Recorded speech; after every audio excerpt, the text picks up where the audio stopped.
Let's talk about how to pass the KPMG video interview for 2023.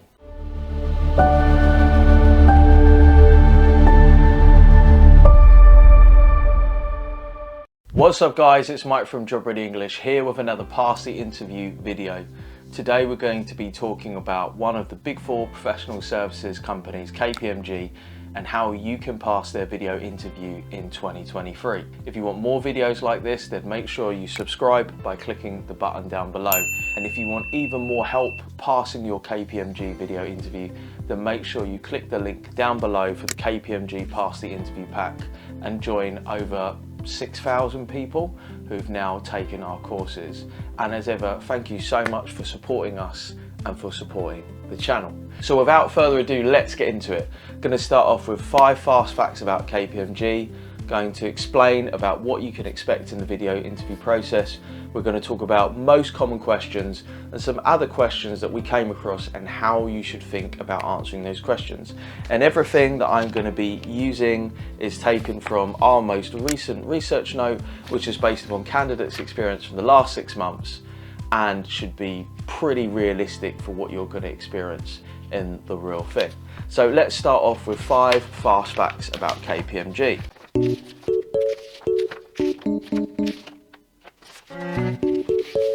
One eternity later. So, KPMG serves more than 82% of the Fortune Global 500 and more than 80% of the Fortune Global 1000. They operate in 145 countries around the globe and have one overarching goal, which is to make a difference today while making the world a better place for future generations. KPMG's business spans 5 areas of work, which are audit, consulting, deal advisory, tax and law, and technology and engineering, and they were ranked in the top 10 of the Times Top 100 Graduate Employers for 2022. And their core values are integrity, excellence, together, and for better. Why is it important to know this? Just because that you're prepared for answering the question which you're always going to get in an interview, which is why do you want to work for this company? You should always make sure that you've got 5 fast facts. So what's going to happen in the interview is the question that's burning on your mind. So let's have a look. So we tend to differentiate for interviews. You might be a graduate that's watching this, or you might be a non-graduate. Generally for non-graduates or professionals basically, you're probably just going to have a series of telephone interviews, maybe face-to-face or video. So that's just motivational, competency, technical, and maybe deeper questions which are based around, are you a good fit for the company? Very often people will ask me the question, what's the difference between a first round interview and a last round interview? Well, technically, by the time you get to a last round interview, you're basically good enough to do the job. We've kind of ticked all those boxes. Now we're just trying to figure out, would you be a good fit for the company, the team, the division that you're going in? Are you going to fit into our culture? So if we're talking about the graduate interview, then you should expect a higher view video interview with 3 to 4 questions. That tends to be inbuilt into some sort of job simulation. It could be small business outcomes. It could be just a general job type simulation where you'll get some SJT questions, numerical, you might answer some emails, you might have a calendar, and you tend to have 3 or 4 different video interview questions which are mixed in there. So you should expect that you'd get about 2 to 3 minutes to respond to these questions, and if you're writing a script, that's about 100 words per minute, is about right depending on your speaking speed. So you should really look to prepare for kind of 4 or 5-ish questions, because of course those questions can change. Sometimes people will be like, I took the interview but all of these questions weren't included, only some included. I'm like, dude, of course they're going to ask you the same question every single time. How easy would that be?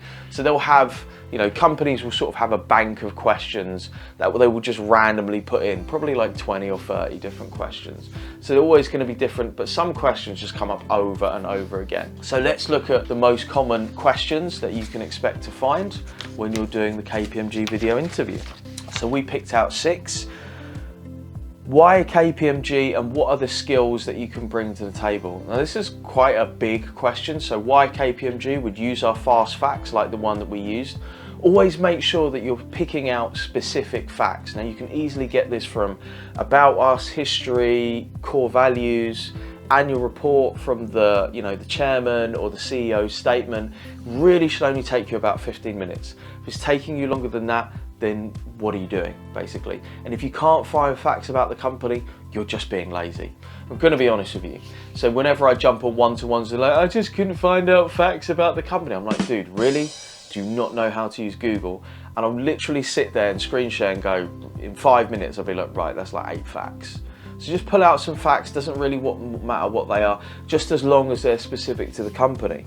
What would you bring to the table? So you really want to structure this around the job description. So when someone says like, well, I'm an excellent golfer and I'm really very good at calculus, my question is always, that's great, but is it relevant to the job and the thing that they're asking you to do? Because if it's not, no one cares. Not in a horrible way, that's really good for you, but always try and base your answers around the job description if they're ever skill specific questions.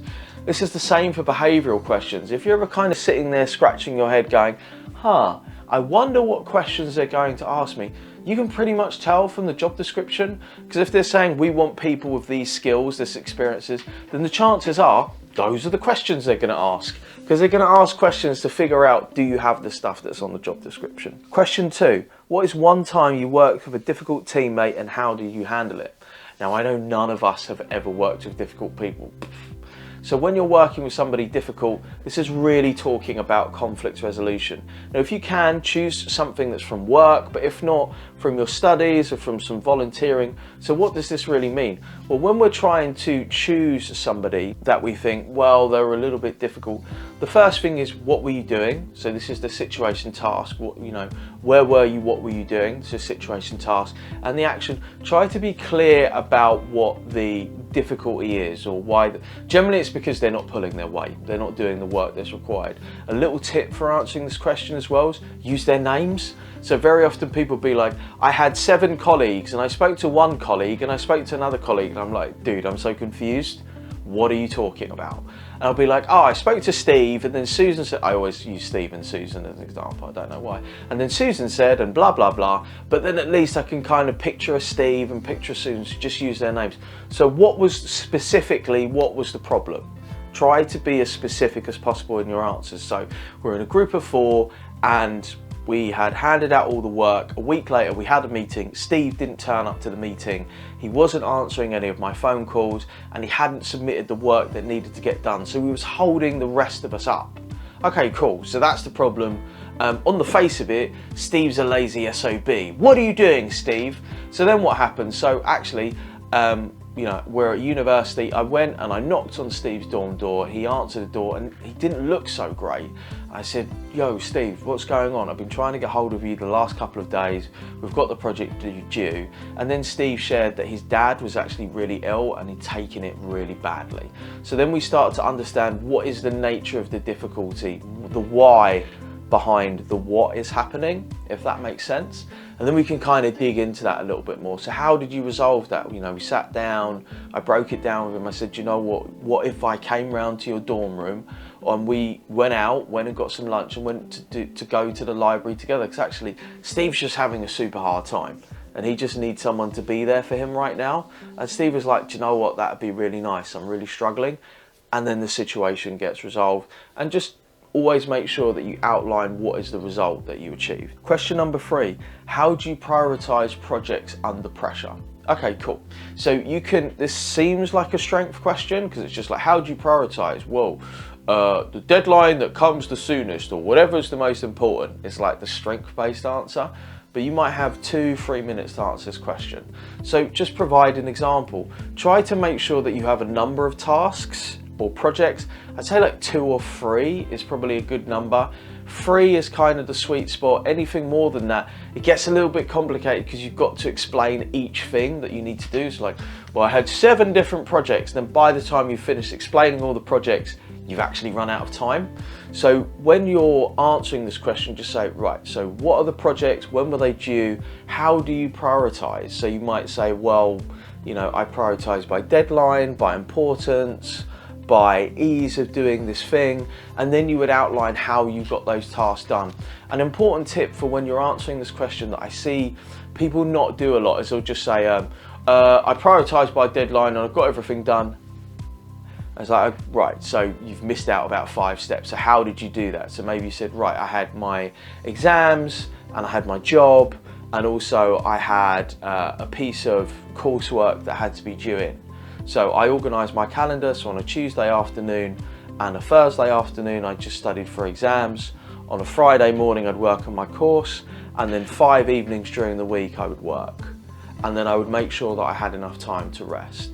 So there you can see we're kind of painting a picture of what it looks like and how you're actually not just prioritising theoretically or conceptually, but practically. What are the practical things that you did? Question 4, tell me about yourself. If you want a great answer to this question, explanation and free worksheet, just YouTube search, tell me about yourself, Job Ready English, and I've got a longish video that explains all about how to answer this question. This is basically a 6-part answer. If you've never done an interview before, this is a great thing to start off with, to learn how to sell yourself, how to explain what it is that you do. So you'd say, where are you now? What have you done in the last 3 to 5 years? What would you like to do in the future? Work experience, volunteering, extracurricular activities, and finally your skills and interests. And you're looking to condense that in about 2 minutes. So you say, you know, currently, hi, my name's Mike. Currently, I'm a 2nd-year bachelor student studying mathematics at the University of Newcastle. Previously, I went to blah blah school. I would like to work at blah blah company. I've got work experience at this company. I'm a member of this society and I do this volunteering, and I've also got these skills and interests, and these are my hobbies. And that's pretty much done. Question number 5, tell me about a time that you make a mistake. So this is a negative question. So people tend to get a bit spun out with negative questions like, but I can't say that I made a mistake because then people will think I'm a terrible person. Everybody makes mistakes. I mean, if you don't make mistakes, what are you doing? Basically just lying in bed, just going, and that is a mistake in life. Okay, enough of the judgment. So tell me about a time when you made a mistake. Use something that's reasonably soft but believable. Maybe you just made a mistake at work because you were new. Maybe you were a little bit late handing in a bit of coursework. The most important thing is not the mistake itself, it's what you learn. So say you missed a deadline to hand in a piece of coursework. You can say, I missed a deadline, my professor reminded me, I apologised, I asked for an extension, which the professor gave me. And what I made sure is from all my pieces of coursework, I made sure I didn't leave it until the last minute. So I'd spend an hour sitting down, really understanding the project, planning it out, booking slots into my diary to make sure that I was working on my coursework, because even though it wasn't a tremendous amount of work, I was chipping away at it. And the reason why I'd missed the deadline before is because I just felt overwhelmed because I had so much to do. And question 6, why this role? Again, if you want an in-depth answer and a free worksheet, just Google why this role, Job Ready English. So in answering this question, this is 2 parts. Part number 1, which most people miss, is what are you going to do?